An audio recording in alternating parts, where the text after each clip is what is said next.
All right, so welcome. We got Ben Bennett with us here. He's fighting Tuesday, September 17th, Dana White's Contender series against Joey Hart. So how you feeling, man? How you feeling about going into the fight? I feel great, feeling super blessed to have this opportunity to go out and showcase and show people what I'm made of. I've been fighting for a really long time, so it's just nice that I'm getting a bigger platform. So I feel like I'm supposed to be, you know. Yeah, I can definitely tell So I'm you excited. you definitely put in the work. I was looking at, you have one of the longest amateur careers of like people I've checked out, man. You had so many fights. It's badass though. Yeah, I might have one of the longest amateur careers of anybody. A lot of it's not recorded. I did 30, 33 amateur fights in my MMA career, and then I did total with the boxing and kickboxing, I did 65 before I went pro. So Damn. Yeah, that's wild. Yeah. But yeah, a lot of go ahead. a lot of those shows just didn't report my fights. I don't care. I just going show to show trying to get fights wherever I could, you know. Yeah. No, definitely.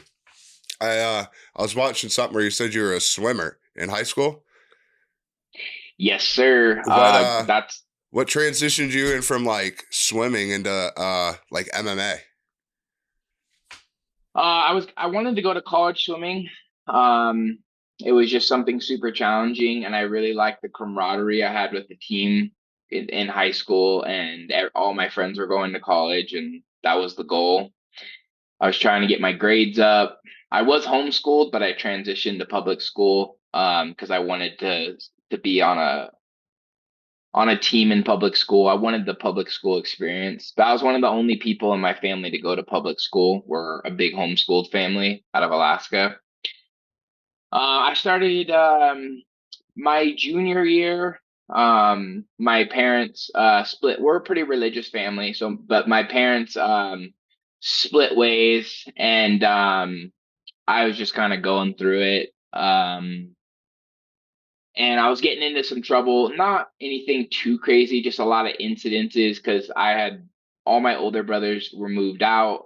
I have 10 siblings or nine other siblings, and I had was at home still with my four sisters and just was kind of getting into trouble, and a lot of it felt justified. I wasn't out getting in trouble. I was never a troublemaker, but just didn't take shit from anybody. Yeah. And if there was any guys coming around them or anything like that, I didn't know how to fight or anything. And we're in Alaska, and I would just be like, well, time to get the shotgun out. So a couple of those incidences, maybe like four of them. My brother was like, dude, like you're gonna get yourself in trouble. Like you can't just solve everything with just like brute force or go into that right away. Yeah. He's like, come over to the house, and it was a literal conversation. He said, come over to the house, and I'm gonna teach you how to fight. So I started drive after swim practice and school and everything else. I would drive like 35, 40 minutes out to his house, and he had a couple buddies there, and we just threw on the boxing gloves, and he was just kind of like, get after it. And I loved it. Like immediately I was like obsessed, and I don't know, it just took over my whole life after that. And then a couple weeks of going out there training with him like two or three times a week, he said, hey, I signed you up for a fight. And I was like, what? And so yeah, I went out there and took my first fight, and I had three fights before I graduated high school. So Oh shit, he just threw you right in there with the wolves then. yeah, it was the best thing that ever could have happened to me because I was a I was a pretty confident young guy, but there was nothing backing it up. Like I was just homeschooled, so I thought I was a shit, but there was like nothing substantial backing up my attitude and and man, once I competed in fighting, and I looked like dog trash. I mean, my first fight, I knocked the guy out, but I just was Yeah. swinging, like a Yep. wild man. But I mean, I had cardio. I was still in high school swimming, so like I had insane cardio. So I blew through like the first, I don't know, my first seven amateur fights. Just out cardioed everyone. After my fourth amateur fight, I signed up at a gym, Frostbite Valley Tudo in Alaska, and it's kind of been a wrap from there. Um, Nice. that's how I got into fighting, and Oh yeah. yeah, it was So great.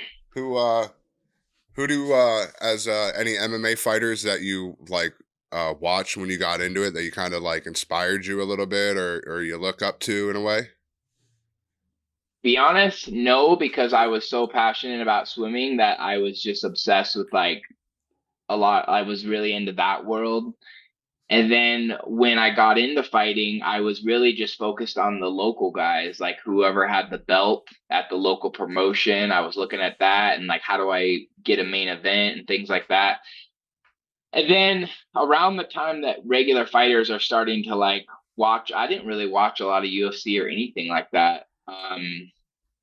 It was 12 years ago, so I guess you had to get it on like DVDs, Yeah. uh, kind of. So Yeah. I was mainly just focused on that. And then around the time most people are getting into that, I heard about this thing called UMAF Nationals. It's where they take all the best guys from around the states and you compete in this tournament to be on like what the first ever Team USA, and which it was cool. And then if you win the tournaments there, you get to go overseas to Bahrain or wherever they were held, and you were able to compete at what they call IMAF Worlds, IMMAF Worlds, and there's like 30-man brackets. So then the next few years of my career just became obsessed with that, and that's how I racked up so many amateur fights. Is I just wanted to be a world champion, and I did become a world champion. I tried 4 years in a row, and my fourth year, I think I had to win probably like 10 or 12 fights between the regional fights, and then you go to nationals, and I had to win 3 or 4 fights there, and then I had to a few, like a month later, flew out to Worlds, and I had to win 5 fights in a row there. So, and then after that, that's kind of when I sat back a little bit and was like, oh shit, there's like UFC, and I was just kind of focused on the amateurs coming up because that's what I knew and that's what I was trying to. The first nationals I went to, I broke my hand in the first fight. I won the fight, but I broke my hand. But just like that feeling of like watching all the guys like Chepe Mariscal, Shorty Torres, all these guys, they were also competing in these amateur tournaments, and they all had like these American flags and these big trophies and all this stuff, and like I just became obsessed with that. I was like, I have to be one of those guys. So For sure. Now, I was looking at your record when you were at that IMMAF, the Worlds or whatever. Were the dates correct? Like 5 fights, 5 nights in a row, or 5 days in a row? yep, Damn. Now, yep. the only time I ever seen that was like old Pride Grand Prix. Like that to me, that's insane. Like How the do you do that? mental toughness, the focus, the conditioning. Like how do you, like the preparation for that? How do you mentally and physically get through that? Is it like what's your regimen like after those fights to make sure that your body's like 100% or close to as 100% as you can be with 5 fights, 5 nights in a row? Like that's wild. Yeah, it's not easy, but I consider myself one of the best in the world. I mean, it's so silly because it's like absolutely fucking irrelevant now that I'm a pro. But I felt like I was one of the best in the world at all that. I mean, the second a fight would be over, I'm back hydrating. I'm like, we got to get back to the hotel. I have to, go ice bath, sauna, do everything. It's not easy. And a lot of people, because you wear these really thin, I mean, they're fucking thin, but you wear these very thin, like socks when you fight so you don't bust your shins up. Not too many people got injured where they couldn't continue, and you're not allowed to elbow to the face. So like there was a couple things like that saved a lot of people. But really just like the mental taxing, because the people that are in that amateur world, like it's a big deal to them. I mean, I know nobody gives a fuck about it in the pros, but those people cared a lot about it, and I cared about it, and I posted about it so much on Facebook, my whole journey. Like I documented the whole thing. Like I'm flying out again, and it was when I won, like I had, I think 340 messages on one of my Facebooks Wow. of just like this long, like scrolls of just people like, man, I've been watching you since high school. Like, I can't believe you actually went out there and won this weird tournament. Like, that's so cool. And, and so it was pretty cool. And it's not hard. It's hard to stay focused in those scenarios, but I felt like I thrived in those scenarios because everybody was dropping around me, losing because they were getting nervous. And I just felt like, I don't know, going through those pressure situations so many times. I mean, I competed 4 times, so that's 4 regional circuits, 4 nationals, and I didn't make it to worlds every year. Like I broke my hand, but that's also 4 world tournaments. I think when I looked at it, I think I did like 11 tournaments in my career. Wow. Like 11. Yeah. So you just kind of get used to it. Yeah. Nice. Now, before any of your fights, do you have any like rituals, superstitions, anything like that? Like certain music that you listen to? Any Certain like food or something? yeah, pre-fight meal?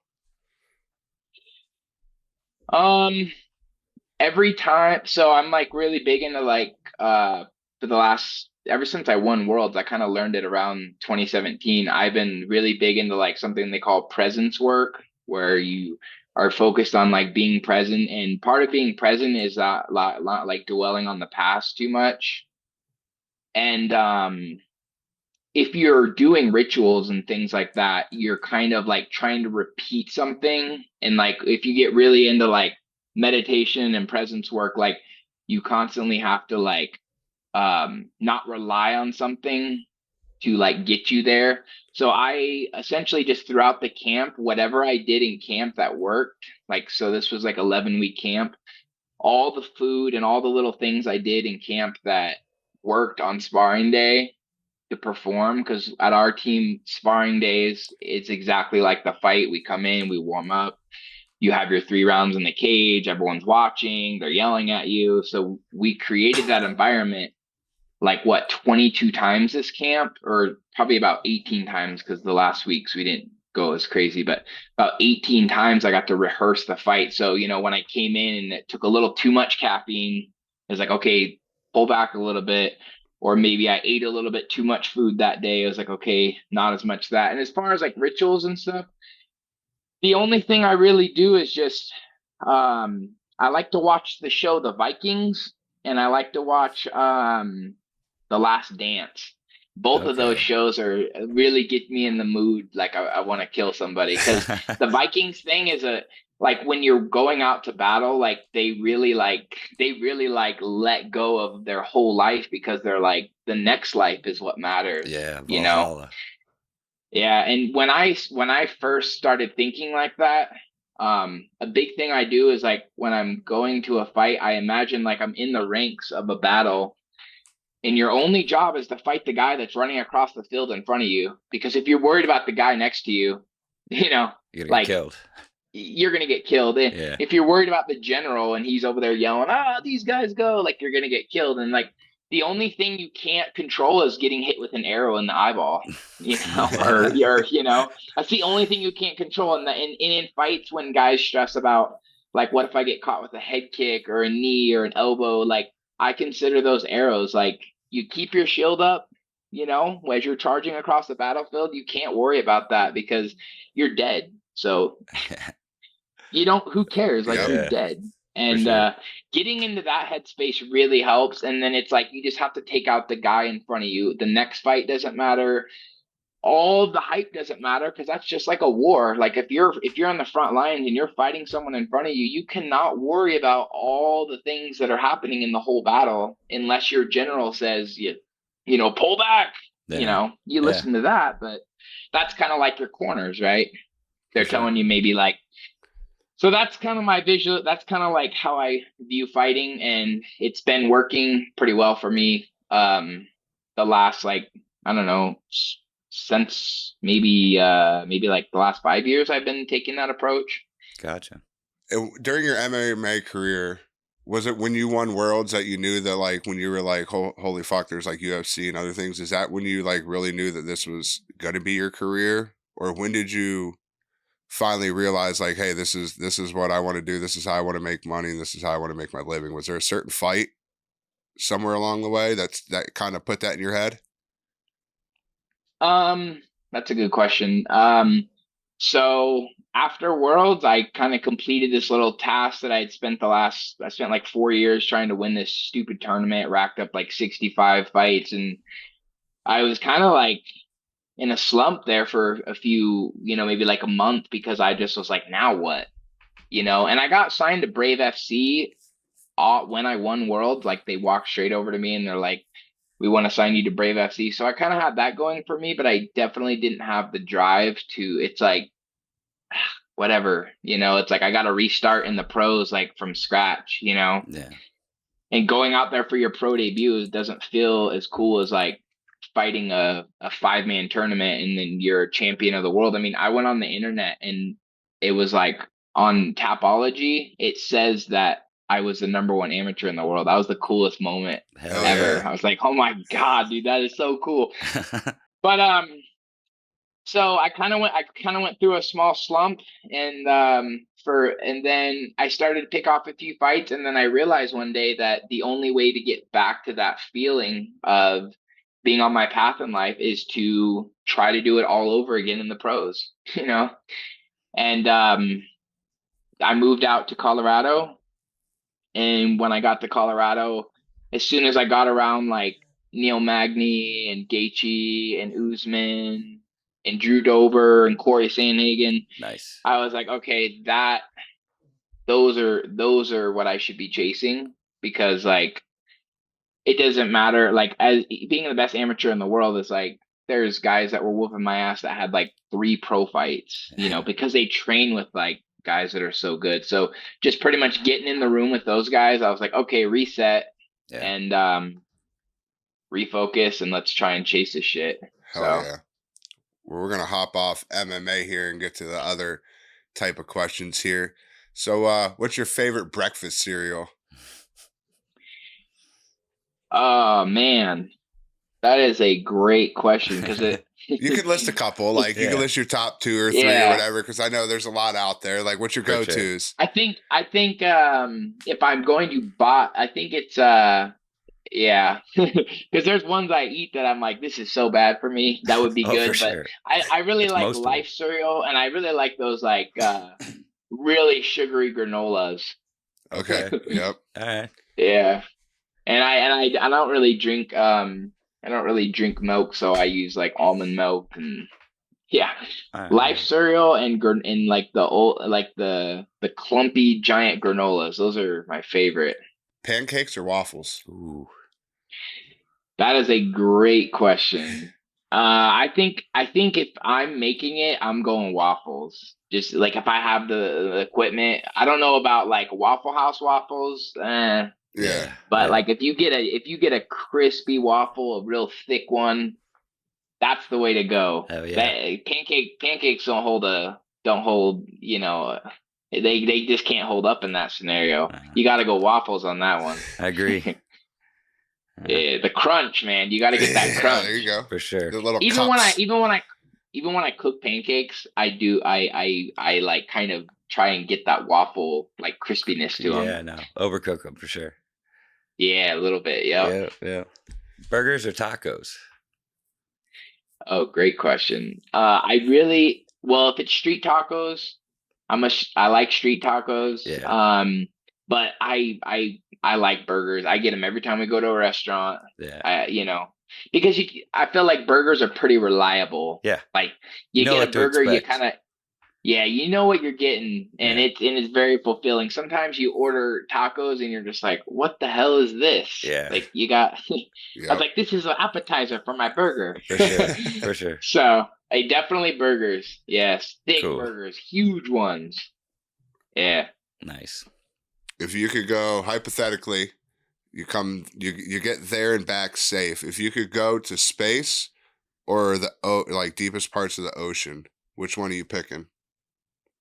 Or quite possibly like the top secret areas of Earth, maybe, if you don't want to really leave.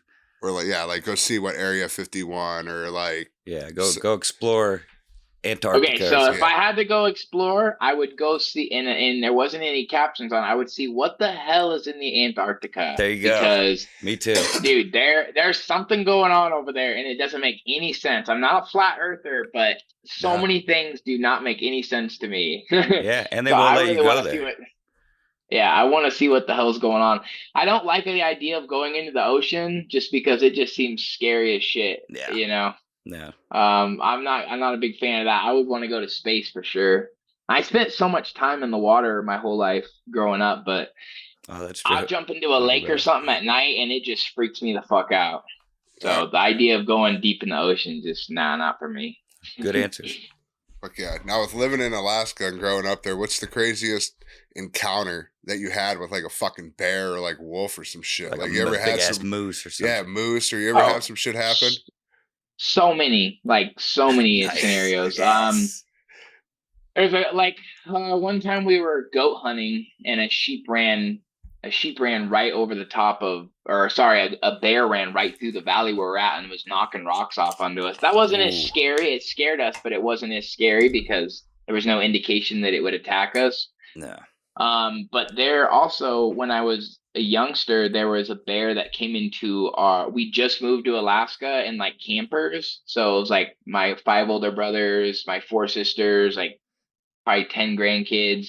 We all moved to this park because we were going to start looking for houses to buy and stuff.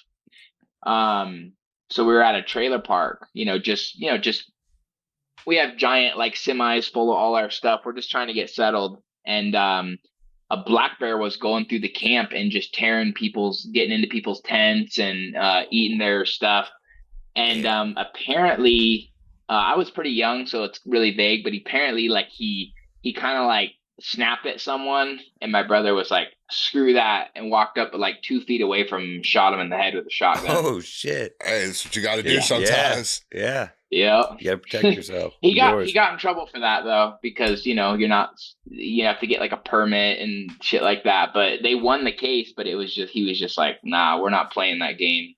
Yeah. Another scenario, me and my 4 sisters were hiking one time with my dad, and we came over this little knoll, and there was a brown bear maybe like 50 yards away trotting straight towards us.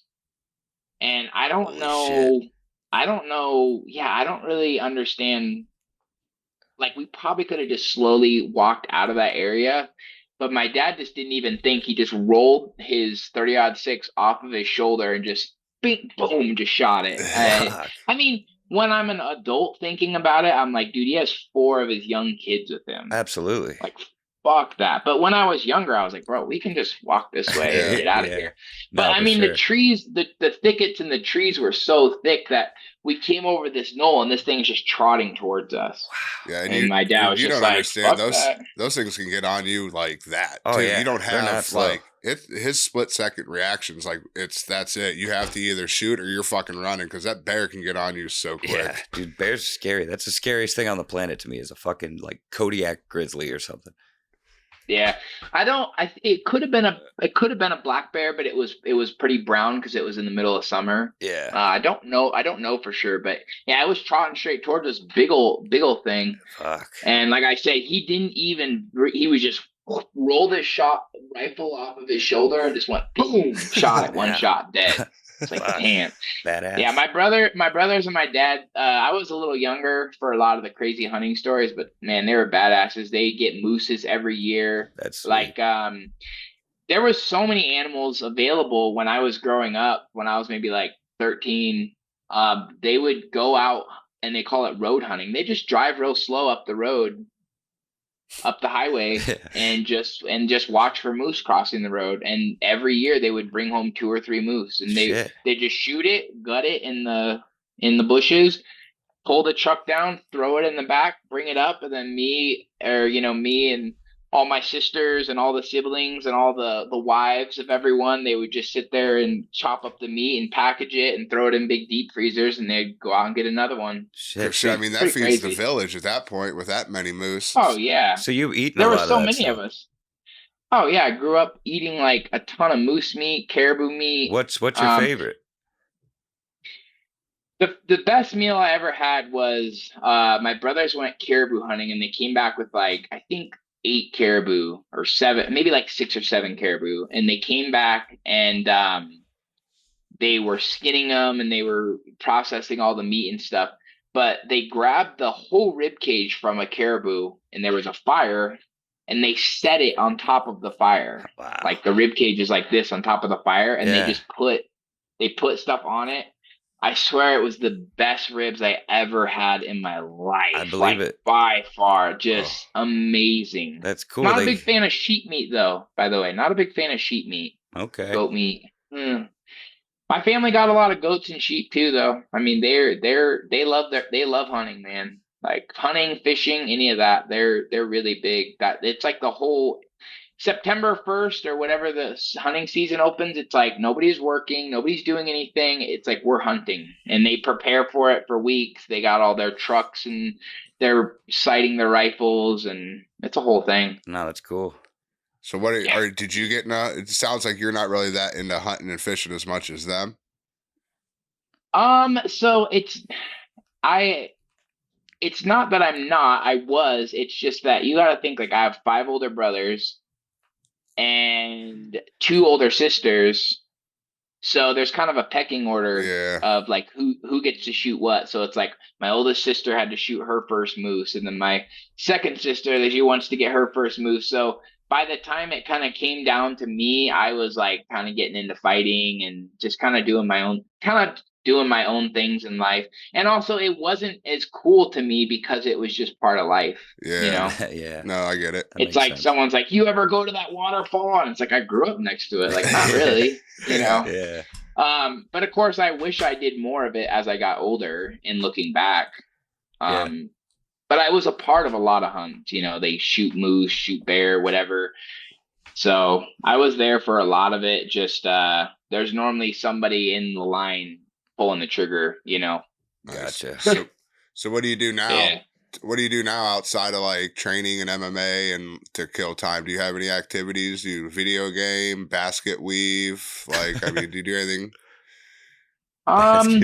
So the UFC also just sent me a thing, and I was trying to think about it because I don't know how to play video games, and it seems really unproductive because I'm not good at it. It would take forever. I never played. We didn't even have TVs when I was growing up because our family was a little bit religious, and we kind of lived off of the grid a little bit. Yeah. Like kind of like an Amish family, kind of, honestly. And so I didn't ever get that addiction to like too much of that. What I do for fun, it's gonna sound kind of weird, but I work at a nightclub, and I'm a bouncer there, and I pretty much roll up, and they bring me in for the heavy lifting, like on a crazy night. Hell yeah. When there's gonna be a lot of fights, I go and I work. And a lot of times I'm just sitting there, you know, keeping an eye on an area, but a lot of times there's a lot of fights, and it's one of my favorite things to do is break up the fights. That's And awesome. Oh yeah, so you get a little training in at work too. Yeah, it's a massive nightclub. There's about 500 to like 1,000, probably about 800 people go through a night. So it's a pretty big ass nightclub, and it's fun. I've created a whole community of people there that are my friends and stuff. So that I would say, because I don't need the job, honestly, it kind of takes away from my monthly income to go and work there. But I really like all my coworkers. It's just what I do for fun. Like on the weekends, I'm like, I get to go to work. Like, here we go. You know, I show up, and the only negative side is I'm up a little late. So I quit for this camp, or didn't quit, but they're really good at working with me. So I said, hey, you know, like I'm not gonna work during this camp. But man, it's so fun. You have like a bunch of cowboys and bikers. They might break out in a big fight, and you know, we're dragging them out and stuff, and it's so fun. Like it's an adrenaline rush, man, and it's like you can't get that anywhere really, and except for fighting, and fighting happens like 2-3 times a year, you know. So yeah, it's one of my favorite things. So. Nice. So say you're on your way home from work and you stop at the gas station. What's like your go-tos? Like Funyuns? Like what's your what's the bad shit you like to get there when you're necessarily not in camp? Ooh, when I'm not in camp, Like when I'm not training. like a Snickers, candies. Like Yeah, what do Mountain you like to Dew. get in? Yeah, what drink do you like? Do you like sodas or So a lot of people know this about me, and I get roasted for it constantly. But what I like to do is I get a donut. I like to grab just a donut off their fucking rack thing, like one of the fresh made ones, and I will eat just the sweet part on it, and I'll throw it away. That's my ritual, and I do that a lot because it's like I'm not gonna eat that white bread. You yeah. know, I'm Yeah. in camp and stuff, but there's not a big deal to have a small sugar spike here and there. Yeah. You know, my weight is always on point. But man, I don't know if it was like growing up without having any sugar because my mom was kind of a health nut, and to be honest, like she like baked her own bread. We had like chickens, we had our own eggs, like we were really like living like that. And I didn't really get a lot of access to sugar until I got older. So now it's like really addicting. Like I love sugar, you know, and you think it'd be the other way, but for some reason, for me particularly, like I have to stay away from sugar because man, pretty much anything sugar related, I'm in. You know, I'm about it. But I stay away from it because once I start, it could be bad. You know. No, for sure. Definitely. Yeah. I mean, I like licorice. I like man, shit, it just goes on and on. Pretty much anything with sugar in it, I'm a big fan of. But No, makes sense. I can't go down that road. Hey, at least you know it. That's the step one. No, you got a problem. Yeah, I like the cinnamon rolls too. I'll go to the gas station up the way from me here, and they got cinnamon rolls there. I'll get the cinnamon roll, and I'll just pretty much eat off the top, and then just throw it in the garbage because it's good, you know. At least get the good parts. Yeah. Yeah, I mean it's probably like a fourth of the calories I would eat, and I get my sugar fix, so I feel happy. So, what kind of like who's your favorite like musical artist or rapper or maybe a band or something? Good question. Well, I like a lot of Christian music. Okay. Just from growing up. Outside of that, I definitely don't have a favorite artist. I just listen to certain songs. If there was like an overall artist, I really like Eminem music. Like I could listen to a lot of his songs and I wouldn't get tired of it. Understood. Maybe a little bit because he's pretty hardcore rap. Yeah. But I pretty much just like songs. When I go into fight camp, I like to listen to music that doesn't have words I can understand, like music from other languages. Okay. Is that just like to Because help I don't you focus or I something? don't know. It's something. I was doing like this weird presence work one time, and I noticed that music that I didn't know the words. It kept me from like getting caught up in the song because I like to listen to Yeah. music like it kind of just it's like a background distracting noise, but you're not like singing and like getting into the music, and you don't have any ups and downs because there's no emotional attachment to it. It's just music. You don't understand what they're saying, so you're not like there's not too much mental chatter going on in my brain with the Yeah. song and what I'm focusing on. Like if I'm warming up for sparring and I'm listening to music, I'm ideally listening to something that I don't understand the words to because, you know, or maybe like something with just a beat, you know. Yeah. I really like if you just look up like on YouTube like Vikings music, they have Okay. like a beat like No, I know what you're talking about. Yeah. It's like Norwegian I like really metal almost. yeah. Yeah. That shit gets me fired up. No, it's cool stuff. A huge fan. Yes. So you mentioned you liked watching Vikings before fights and stuff. Is there any like late night? What's your like favorite? Do you have like a favorite show like you like to watch or movie, or are you into documentaries, conspiracy theories? Like what? Because you mentioned Antarctica. Antarctica, Yeah, for so sure. you're definitely looking into that. Like, are you into a conspiracy theory guy? What's your go to like to watch? Yeah, I kind of everything that I consume, I try and like because I switch all my social media to a different phone so that I can control it because I hate I for work I run a social media marketing company and doing that has made me so wary of like how addicting social media is that it scared the shit out of me. So I am on my phone a lot, but it runs through the Wi-Fi and it's really slow, so I don't scroll as much, right? Gotcha.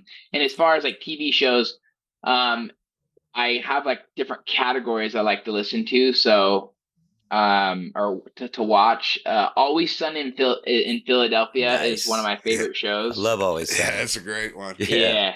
Yeah. Always Sunny is a great show. If I'm I call it like my checkout time. So it's like there's all these things that I need to do. You can see I got all these lists and for training camps and Yeah. things I'm going over. And when all that stuff, or even in the business, when I was doing a lot of in the marketing business was a bigger part of my life. When I want to be done and I want to start getting ready for bed, I just throw on It's Always Sunny on my phone or TV, and that's my go-to. That's my go-to show. I've watched that show so many times. I cycled through Trailer Park Boys as well. But it gets kind of old. I don't know, something about Sunny in Philadelphia, like it just never gets old to me. At least it hasn't recently. Yeah. No, I love Always And Sunny. then like as far as like if I want to watch a more like inspiring movie or something that I would actually have time to sit down and watch, it'd be like I like the movie Troy or Black Nice. Hawk Down. Both greats. Yeah. I like classic. Like if I'm gonna watch a movie, it has to be like a classic, like a really good movie where you're like, damn, like Jesus, they put so much thought into that. And Yeah. especially since I make a lot of social media pieces for people, like I really get into like, damn, like they really put the work in to create this like masterpiece. And I'm watching, I'm like, wow, this is awesome. Yeah, So for sure. I just watched Game of Thrones though this camp because Vikings. I've had so many camps back to back and fighters pull out that I've kind of been in camp now for like a half a year, and I can't keep watching Vikings over and over. Like I'm Yeah. so sick of it. So I watched Game of Thrones, not quite the same thrill I get from Vikings, but it did its job. The Battle of the Bastards was a really good episode. It got Yeah. me fucking pumped. When he charges across the field with his sword at the forget their clan or whatever, but when he charges across the field and then the horses all clash, like that shit got me Yeah. so pumped. For sure. That was a You great didn't know. You scene. thought he was gonna die. You know what I mean? Oh, for You didn't sure. know that everybody's gonna come in, but yeah, no, it was awesome for sure. Yeah, it's like that. I love scenes like that. I love when I get close to fights, I think about battle all the time. Like I think about like that wouldn't matter if you were in battle. Like so many things going on around my life, I think to myself like that wouldn't matter if I was about to be shipped out to go fight on the other side of the castle walls because we're about to defend the city. Yeah. Like I don't care about any of this shit. Yeah. So I for relate sure. a lot of stuff back to combat because it is kind of like combat. You have to let go of everything when you're out there or you're thinking. And when you're thinking, you're not performing. You're seized up. Yeah. So Yeah, you almost turn robotic at that point. Yeah. yep. All right. And I've had a tendency to do that in fights, so I know both sides of it. Yeah. For sure. Two more questions here, and we'll end this up. If you could have one home cooked meal from your childhood, what would it be? Oh, great question. I know exactly what it is too. Nice. So my sister-in-laws and my mom would always cook these awesome. It would be like white rice, and they would put chicken inside of the white rice with like all these seasonings, and they would bake it. Hell yeah. Oh, that does sound So good. So they would like bake it, and it was just oh my god, because like the chicken bakes into the rice and like it makes it like this weird texture, Yeah. and vice versa. And when you pull it out, it's kind of like a lasagna. It's just like all these pieces of chicken mixed in with this like rice with all these different flavorings on it. It's just, dude, I could eat that shit all day. I think about it all good. camp. Like, man, yeah, that would 100%. And my mom was like a crazy good cook too. She would make like insane meals. I mean, honestly, I'm glad I got into sports because I'd probably be pretty overweight because every like she was like the ultimate like housewife mom, like cook us like massive meals and like dinner. Like we all sat down for dinner. It was a whole thing. It wasn't like, here kids, like here's a snack. Yeah. It was like we're eating dinner. It's a whole thing. And so yeah, a lot of spaghetti, a lot of burnt food though. I will say that just so my siblings don't call me out. Because when you have like 7, 8 kids still at home, you're cooking in these giant pots and stuff. Yeah. Like say she's making spaghetti. There's a joke in our family that we don't know what good food is unless it's burnt because we didn't know it any other way. That's funny. I don't know. I mean, like a lot of our cooking utensils. When I was looking at our family's place, I was like, damn, these pots are humongous. They're like canners where they would cook the food in, like soup or whatever it was. So it's a weird thing. Our whole family talks about it, how like certain foods we don't understand why it doesn't taste the way it did when we were growing up. It's because it was burnt. Yeah, that's awesome. That's kind That's of too goofy. funny. For sure. Oh yeah. Last question. If you could give yourself a piece of advice when you were 16, go back and tell yourself a piece of advice when you were 16 and just started out with your fighting, what would you tell yourself? Good one. Starting out with fighting? Or just life in general. Yeah, If you could go back, because anything. I mentioned, that's when you mentioned you kind of started like some of your fighting and stuff like that. But if you could go back to when you were like 16 and give yourself a piece of advice, what would you tell yourself? I know. So I'll two-part this. If I was with fighting, I would tell myself, think bigger, think long term. Like I fought so much as an amateur that everything was about just winning the next fight 2 weeks from now. And there wasn't maybe as much of like 6 months working on my jiu-jitsu, like a year working on my kickboxing. It was just like I got really good at fighting, not necessarily because 10 years down the line, it's like, man, I could have taken 3 years off and worked on a skill set, and then maybe been the best in the world at whatever that one thing has been. So that would be the advice I'd give my younger self. Like you don't have to win you don't have to win your fight next weekend. You have to win a fight 10 years from now. Yeah. So stop skipping the gym to cut weight and to go for fight weeks. I mean, because think about it, like 65 fights, that's a lot of fight weeks. It's a lot of preps. It's a lot of camps revolved around one guy. And it's like, sometimes I think to myself, like, man, how much, if I just took a year off here or there and just worked on one area, how good could I have gotten? So that covers that. And then advice for my younger self. Man, I was a little shithead when I was 16. Me too. Yeah, I think we all were little ornery kids, we'll say. I would say to just think, like, life is really long. It's really short. It's really long. Like, nothing was a big a deal as it seemed like. Okay. If I could go back, it would just be like, man, you're not gonna give a shit about any of this in like 4 years. I like it. It's like, it's not a big deal. Everything is just not a big deal. No, Because I kind of do whatever the fuck I want ever since I was a child. So there's nothing I regretted ever. It's just that if I went back, I would just be like, it's not a big deal, dude. Like just anything, relationships with girls, or like I wanted to go to college and swimming. Like, it's like, man, you're not going to care about any of this shit when you get older. Yep. No, for And sure. so just fucking relax. And I try and do that sometimes now. Like, sometimes I sit around and I'm like, damn, I'm not going to give a fuck about any of these things that I'm doing right now. My dating life or anything like that. I'm like, I'm not going to give a fuck about any of this in like 5 years. So like, it's clearly not that important. I'm going to stop putting so much mental focus on it. So Yeah. that would be what I would tell my younger self, is like I'll be like, hey, I guarantee you, like, none of this shit matters. Yep. Yep, definitely. No, that's so true. That's It good. fucking matter. Hell yeah. For sure. Well, like I said, I appreciate you stopping by. Make sure you guys check them out Tuesday, September 17th, Dana White's Contender Series.